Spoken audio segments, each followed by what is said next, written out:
Just play the damn thing. So the word around the campfire from this past weekend is that Slash, a 30-plus year endorsee of Marshall amplification, is no longer an endorsee of Marshall amplification. Hey, video editing Robert here. You know, as I was just sitting down to edit this video, the news just came through. I just got the news alert. In a new article, Slash has recently confirmed that his long relationship with Marshall will continue despite his upcoming new collaboration with Magnatone amplifiers.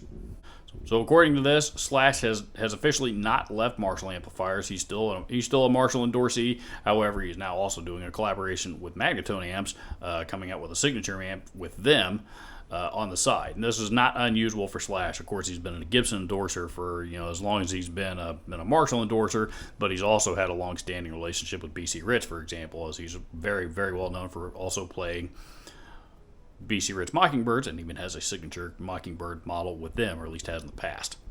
So not uncommon for artists these days to have multiple endorsements with multiple companies. Brand exclusivity among major artists is seems to be becoming a thing of the past. But before we went any further in this video, I wanted to clarify what I had just learned. I don't want to be responsible for any misinformation getting out there. Regardless, that's not going to change the point of this video that Marshall still needs to make some changes. I never thought that I would see this. And I'm old enough to remember when Slash was a very, very, very young rock star, new on the scene, that everybody was just hearing about for the first time. I bought Guns N' Roses' Appetite for Destruction on cassette tape when it was new, when it very first came out. So that's how old I am, and I followed Slash's career pretty much in its entirety. He's only grown in popularity more and more, really, to an exponential level nowadays. Which is unusual, seeing as Guns N' Roses has been inactive. At least the version of Guns N' Roses with him in it has been inactive for the vast majority of his career at this point. He's an amazing guitar player. He's world famous. Non-musicians know who he is. They know the top hat and the sunglasses. He has marketed himself quite well. We all know who Slash is. That's not the point, though. Now, before I get into my opinions about this video, I want to first clarify that still to this day, I love Marshall amplifiers. You all know, if you follow this channel with any regularity, you know that I'm a Marshall guy. I love Marshall amps, for the most part. You know that I love my beloved JCM 900. You know that I love my Marshall Mode 4, despite the fact it's got a blown fuse in it right now. It doesn't work. And even though I don't own one, you also know that I love the Marshall JCM 800. Always have, and I love all of the sounds that the classic sounds have been created with it, and it's inspired a gazillion different Marshall in a box pedals. I own plenty of those as well. I'm a Marshall guy. I love the Marshall sound. Now, it was announced last year that Marshall sold off, I believe, part of their ownership, more of it, to the corporate entity that already had a small stake in the ownership, but they sold off more of it to that corporate entity, and while the Marshall family is still somewhat involved, they're not nearly as involved as they used to be. And I think even Marshall purists will all agree that Marshall has just it just hasn't been the same since Jim Marshall passed away in 2012 or something now. Jim Marshall's been gone for about a little over a decade or so at this point, I believe. Given all of their accolades and everything they accomplished, I mean, you couldn't go see a live show in the 70s and 80s and 90s without seeing a Marshall amplifier on stage somewhere. In most cases, a lot more than one. Plenty of bands built their entire signature sound around the Marshall sound. Judas Priest even took it a step further and were the first ones to put an entire wall of their cabinets on stage, to create the illusion of being louder than they really were. Nobody is denying the history of Marshall amplifiers. However, I believe that I think that the recent change in the timing of the recent change in ownership of Marshall amplifiers, and Slash jumping ship, I think that that's probably a little bit more than a coincidence. Again, I haven't read that anywhere, just my opinion. But one thing that I have realized I've kind of waited a few days to make this video because I wanted to, I wanted to give it a chance to marinate a little bit, and I wanted to read some other reactions from some other people out there, and see what everybody else was thinking, and see if they, if make sure I wasn't alone in this, and I don't think I am. But one thing Marshall has failed to do in recent years is keep up with times and put out products that that younger current musicians really want. Think about it. New bands, current bands, rock, metal, whatever the genre, they're not gunning for Marshall. They're not flocking for Marshall amplifiers anymore.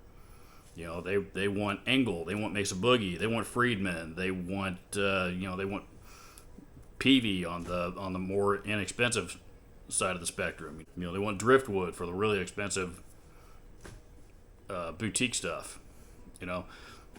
There's a lot of different amp brands that are getting a lot of attention from a lot of people right now. Particularly the younger generation, but they're not flocking to Marshall. Marshall ain't one of them. The closest thing that Marshall has to a modern amp, especially a modern high gain design, is the JVM Series. And I happen to love the JVM Series, but realistically, that amp has been out. That thing's been almost 20 years old now. I think it came out in the mid 2000s, if I remember correctly.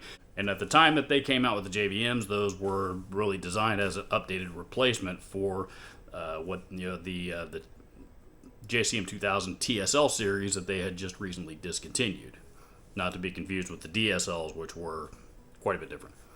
That was really the last design that they came out with. They have not come out with anything since then, that a modern rock or metal player is going to want. Despite all the, there's a lot of great features in the JVMs, but they're not what those musicians are after. And they're priced pretty similarly to what some of the other stuff that they are after is at. The $3,000 range. That's that's your dual rectifiers. That's your Engel Savages. That's pretty most of the full size the Friedman BEODs and stuff like that are all in that price range. But they don't want Marshall. They don't want Marshall because they just don't sound like what that generation wants their amplifiers to sound like. They just don't do that. And there's something to be said for Marshall sticking to their roots and doing what they know to do, and not trying to go outside the box. They've missed a couple of times in the past when they did try that. Take a look at the Marshall Code series, which was their attempt to get into the solid state modeling, digital modeling world, and those have been discontinued for several years now because they were quite a flop. Me personally, I didn't think they sounded all that bad, as far as solid, inexpensive solid state digital modeling amps go. But I seem to think they were on par with the Line 6s and all that other stuff that was out on the market at the time. However, plenty of other people out there disagreed with me, enough so that Marshall felt it necessary to go ahead and just kill the entire line. And as I mentioned, they've been out of production for a while now, and they haven't come out with anything else to replace it. And really, entry-level affordable amps, that's not Marshall's. That's not their jam. They don't do that. They've got the MG series, and I've made fun of those amps plenty of times on my channel because I think they're garbage. Then there's been, Marshall, even for a guy that loves Marshall as much as I do, they put out plenty of amps that I don't care for. But again, that's not really what they do. They put those things out just to get into the arena that they put them out in. But that's just not what they do. They're kind of like Gibson. They're to the point now that they're really surviving on their legacy more than anything, and their old reputation. But they're not really doing much to bring in new musicians, new artists, new customers. In the instance of Slash, I think one of the biggest colossal failures that they've pulled off in the last decade was with the AFD 100s. The AFD 100 was a Slash signature amp that was limited to 100 units. There's 100 of those made, period, and they because of that they sold like wildfire. And it's for all intents and purposes essentially what it was. It was a Jubilee. It was a Slash signature Jubilee. That was supposed to sound like what his Slash's actual Jubilee amp sounded like in the Appetite for Destruction era. That was what it was modeled after. Only 100 of them made. Marshall made a quick buck on them, and then that was it. It gave all the collectors, that have that kind of money to throw around, a great big boner on them. But that was it. And it was over in a flash. Had they made that an actual production model, and something that we're still on the market today, God, it would have sold like hotcakes. And it would still be selling again just because Slash's name was on it. Or they could have done the limited edition version and then come out with a production model version that they're still making, to continue to cash in on that, while still making the collectors with the shitload of money that, giving them the big boner that I talked about, keeping them happy as well, and then they could have the best of both worlds, and there would have been a lot more happy people out there. Now, the argument can be made, yes, they did bring back the Jubilee series, and they're pretty close to what the originals sounded like. They're certainly in the ballpark. There's going to be varying opinions on that, I'm sure, but in my opinion, they're pretty close. They're kind of a darker sounding Marshall sound, in my opinion, like JCM 800-ish, but a little darker. But regardless, they could have cashed in on that, made a hell of a lot more money than they did, and that's not even getting into, some of the things that they probably should have designed, but haven't. They've gotten into the affordable tube amp market. The current run of DSLs are great. I think those are really, really good sounding amps. But, the cork sniffers aren't going to go running for those because, one, they're a reissue of the originals that were made in England, and these are made in China. And two, they're made in China. There's just people out there that just won't buy products that are made in China because they're made in China.